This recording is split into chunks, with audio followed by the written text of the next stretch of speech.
Nous, on a fait quoi?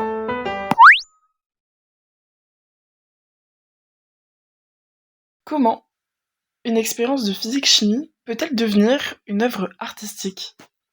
Au départ, il n'y a pas d'histoire, il y a une matière. Et ici donc, le sulfate de cuivre. Nous commençons alors par expérimenter le sulfate de cuivre. Dissous dans de l'eau chaude, nous testons différents dosages, différentes températures et plusieurs conditions. Milieu ouvert ou fermé, refroidissement lent ou rapide, température ambiante ou source de chaleur. En phénomène apparaît la cristallisation.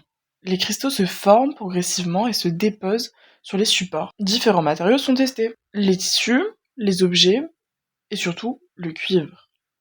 Le cuivre devient alors central car il est présent sous deux formes. Dans les fils électriques qui servent de structure, mais dans le sulfate de cuivre qui permet la formation des cristaux. C'est une même matière qui se transforme. Les cristaux s'accrochent naturellement au cuivre, recouvrent les formes, les modifient parfois jusqu'à les enfermer. Selon les conditions, les résultats varient. Certains vont être plus gros ou plus envahissants. D'autres sont plus fins, plus fragiles. À partir de ces observations, une question apparaît.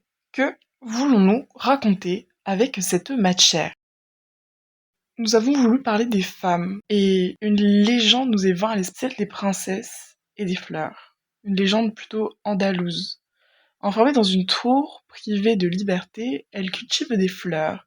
Ces fleurs deviennent le symbole de leur liberté, de leur amour interdit et du temps qui passe dans l'enfermement. Ces fleurs représentent donc des femmes, où l'une d'elles, en poussant, à force de mettre son énergie, arrive à se sortir de ce manque de liberté. Nous recréons alors des fleurs en fil de cuivre, puis nous les plongeons dans la solution. Ici, la physique-chimie ne sert pas seulement à comprendre la matière, elle devient un moyen d'expression.